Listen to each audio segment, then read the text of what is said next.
Abraham, un nom que tout le monde connaît, non? On pense tout de suite au désert, aux promesses divines, aux patriarches.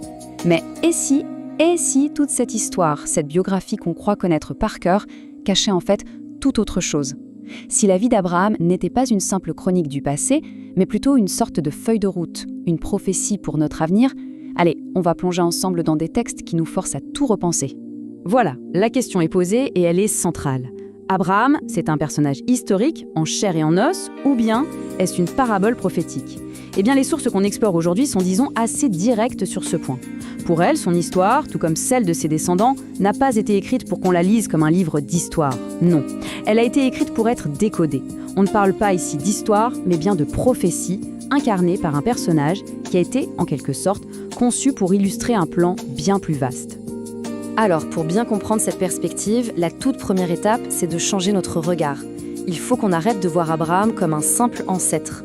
Il faut commencer à le percevoir pour ce qu'il est dans cette lecture, un archétype, un symbole puissant au cœur d'une structure bien plus grande. Et là, attention, voici l'affirmation qui change tout, tirée directement de nos sources. C'est radical.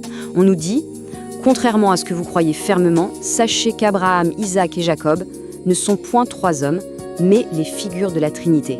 Vous entendez? Il ne s'agirait donc pas de trois personnes, de trois individus, mais de la représentation de trois dimensions fondamentales, le Père, le Fils et l'Esprit qui les rassemble. En gros, l'idée, c'est que ces vies sont des sortes de paraboles en action.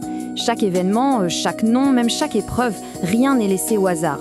Ce n'est pas juste un accident, l'histoire, c'est un maillon, une pièce d'un puzzle prophétique.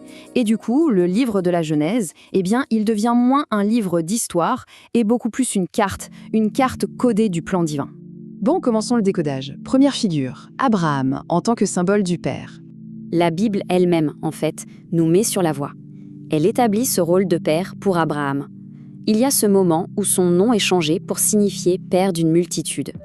Mais la vraie question, c'est de quelle multitude parle-t-on vraiment? Et c'est précisément là que l'interprétation symbolique prend tout son sens. Cette fameuse promesse d'une descendance aussi nombreuse que les étoiles, et si elle n'était pas physique du tout? Et si elle était spirituelle? D'un coup, Abraham devient l'image du Père céleste, celui qui, à travers les âges, engendre une lignée d'élus. Ok, passons maintenant à la deuxième figure de cette trilogie prophétique. On va parler d'Isaac, et on va voir comment son histoire préfigure, annonce celle du Fils. On connaît tous cette histoire, elle est poignante. Le sacrifice sur le mont Morija, un père mis à l'épreuve de la plus terrible des manières, un fils qui obéit, et cette intervention divine à la toute dernière seconde. Mais si chaque petit détail de cette scène avait une signification cachée, un double sens. Et c'est là que le parallèle devient, mais absolument saisissant. Isaac porte lui-même le bois de son sacrifice. Ça ne vous rappelle rien? Le Christ portant sa croix. Isaac est le fils unique, celui de la promesse, offert en obéissance parfaite. Dans cette lecture, l'histoire d'Isaac, ce n'est plus seulement un test de foi pour Abraham. Non, c'est une sorte de répétition générale, une prophétie en action. Et puis, il y a cet autre élément, un élément crucial qui apparaît presque de nulle part, le bélier. Attention, ce n'est pas juste un animal qui passait par là, c'est un symbole clé de toute l'histoire. Le texte biblique est très précis. Le sacrifice, il a bien lieu. Mais, et c'est le point essentiel, c'est un substitut qui est offert. C'est ce moment précis de la substitution, ce « à la place de », qui est au cœur de tout le symbolisme qui va en découler. Alors ce bélier, qu'est-ce qu'il représente? Eh bien, il devient une image forte de la rédemption. Il annonce l'agneau de Dieu. Les sources le décrivent comme le symbole de l'alliance divine dans sa force, dans son action. Il ne représente pas que la douceur du sacrifice, non. Il représente aussi la puissance royale, la main de Dieu qui intervient et qui prépare le terrain. Au-delà des personnages, il y a aussi des marqueurs dans le temps, des sortes de signatures. Et d'après nos sources, l'une des plus importantes, c'est ce qu'on appelle le 3e jour. Ce n'est pas qu'un simple détail de calendrier. Dans cette lecture prophétique, le 3e jour, ce n'est pas une durée, c'est un moment clé. Une signature temporelle qui indique un accomplissement divin, un moment où tout bascule. Et ce marqueur, on le retrouve à des moments absolument pivots de l'histoire. Abraham voit le lieu du sacrifice, le 3e jour. Plus tard, Israël doit se préparer à rencontrer Dieu au Sinaï le 3e jour. Et bien sûr, le Christ qui ressuscite le 3e jour. Vous voyez le motif? Ça agit comme un code, un fil rouge qui relie tous ces événements. comme les étapes d'un seul et même plan de délivrance. Bon, on a le Père, le Fils, le sacrifice, le code temporel. Mais tout ça, ça mène où? Quel est le but final de toute cette immense prophétie vécue?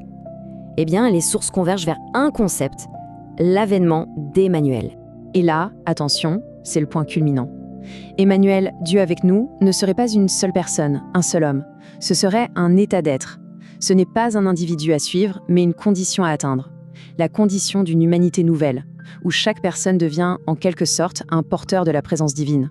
Cette citation, elle résume tout. Alors on dira, voici Emmanuel, non plus en un seul, mais en tous. C'est l'aboutissement. La prophétie, qui a commencé avec la figure d'Abraham, le Père, ne trouve son plein accomplissement que lorsqu'elle devient une réalité collective, partagée. Le but ultime, ce serait la transformation de l'humanité, où Dieu avec nous n'est plus l'histoire d'un seul, mais la réalité de tous. Et ça nous laisse avec une question assez vertigineuse. Si une figure aussi fondamentale, aussi connue qu'Abraham, peut être entièrement relue comme la pièce d'un gigantesque puzzle prophétique, alors combien d'autres histoires? De Noé à David, combien de personnages attendent simplement qu'on trouve la bonne clé pour les décoder? Finalement, la Bible n'a peut-être pas encore livré tous ses secrets.